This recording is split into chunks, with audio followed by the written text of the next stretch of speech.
Hi, I'm Mr. McMillan, and welcome back to part 2 of my introduction to the cosmological argument. So let's see if we can simplify this all into a nice neat argument. Statement 1. Everything that exists has a cause. Statement 2. The universe exists. If we add together statement 1 and 2, we can deduce that 3. The universe has a cause. And then we conclude that 4. The cause of the universe is what we call God. It sounds good, but hold on. Even a newborn baby could spot the glaring contradiction in this argument. If everything that exists has a cause, then what caused God? Let's look a little closer to see exactly where the problem lies. If God exists, and we put God back into statement 1, it clearly tells us that since God exists, then God has a cause.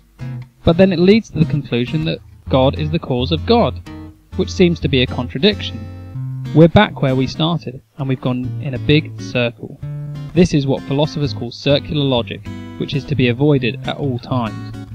It seems as if Aquinas has been undone by a baby.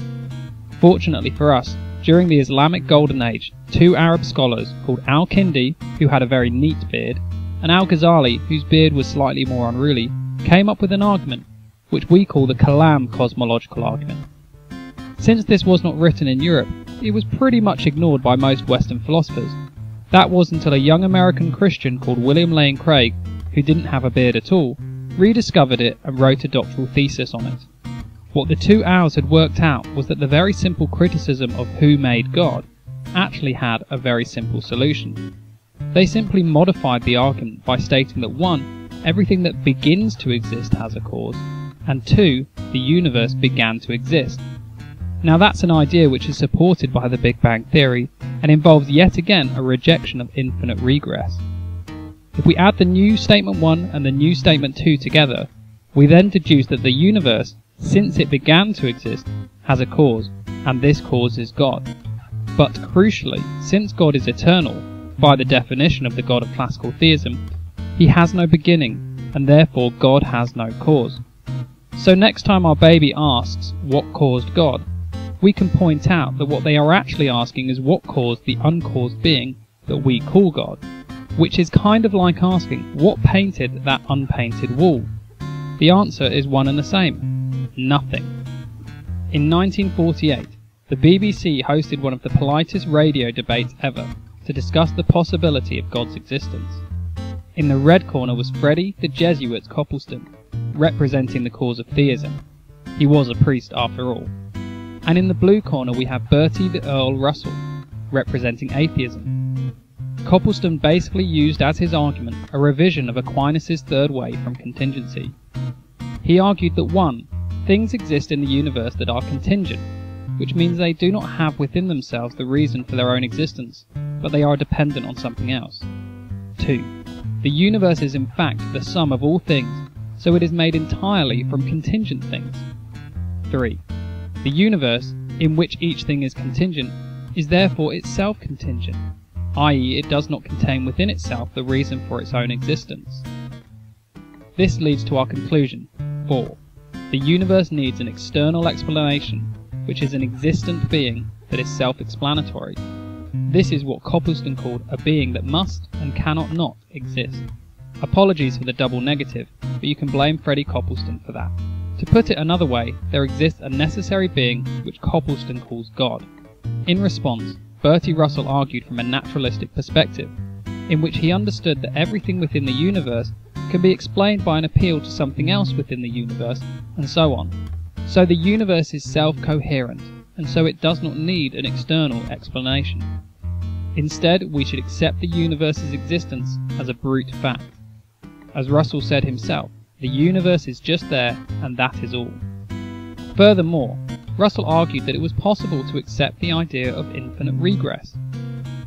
If it is possible to conceive that the universe might have an infinite future, then it is entirely plausible, and therefore certainly not impossible, that it has an infinite past.